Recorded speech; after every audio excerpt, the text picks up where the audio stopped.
President Obama was probably very confident Hillary Clinton would win the 2016 election. Nevertheless, he took unprecedented steps to stump for his former Secretary of State. In the end, he couldn't drag her over the finish line. She went down in defeat.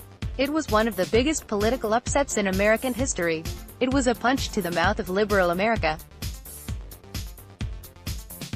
The rural voter had its revenge. The urban elites were silenced. The irony is this tribalism, this electorate, was not the one Obama was trying to nurture or preserve. He wanted to change our politics, remember? Did he go too far? That's what he was left grappling with when it was clear that Hillary Clinton would never become president. Obama urged Canada's Prime Minister Justin Trudeau to be more vocal about defending their shared values. Angela Merkel told the soon-to-be ex-president that she felt obligated to run for another term in Germany due to Trump's win. She's all alone, Obama remarked in his final meeting with her. Yet, the former president also wondered if he pushed too far, reinforcing the old divisions of left and right.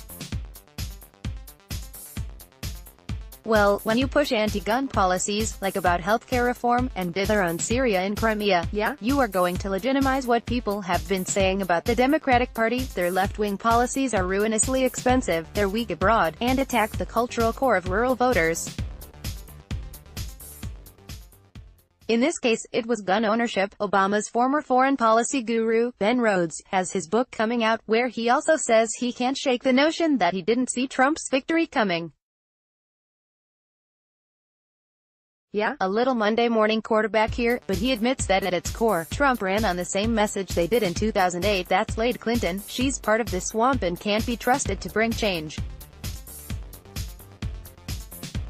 As Obama was left devastated by Trump's win, his aides assured him that he would have won a third term if the Constitution permitted it, and that millennials are more aligned with his agenda, via NYT, riding in a motorcade in Lima, Peru. Shortly after the 2016 election, President Barack Obama was struggling to understand Donald J.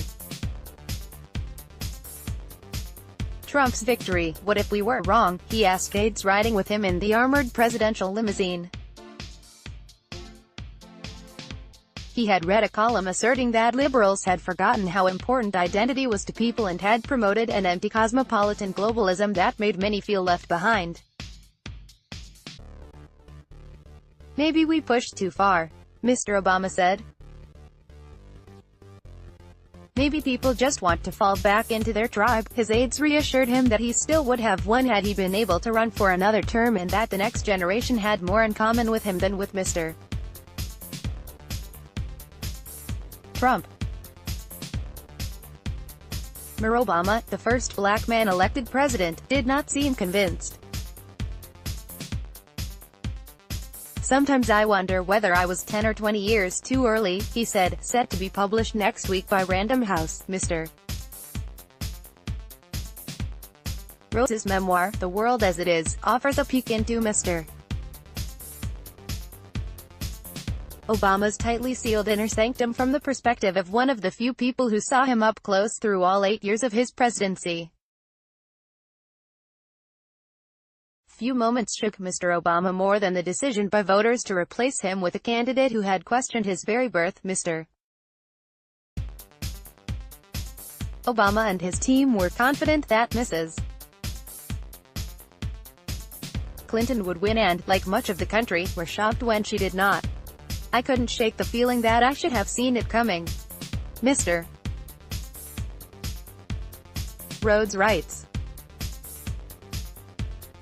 Because when you distilled it, stripped out the racism and misogyny, we'd run against Hillary 8 years ago with the same message Trump had used. She's part of a corrupt establishment that can't be trusted to bring change. Yet, Rhodes and Obama were left stunned by the 2016 results. It's a prime window into the inside of the left's elite members, stunned that their condescending attitude, the lecturing, and the pervasive apathy towards those who don't live in cities somehow came back to bite them in the ass. I think what's more stinging is that millions of Obama voters flipped for Trump. Hope and change was shot up like Swiss cheese. Make America Great Again had overtaken it. Yeah, I guess for a man who had built a virtually unbeatable voter coalition would be left adrift by these results, but because of that, let us give thanks that we have term limits. Today, the left still hasn't learned. Simple outreach to white working-class voters on jobs, trade, job protections, and being proud to be an American get your foot in the door. This isn't a hard voter bloc to win over. They have voted for both parties in past elections. Instead, Democrats would rather consider them to be irremediable racists, a batch of deplorables, which is the mentality that contributed to their 2016 loss.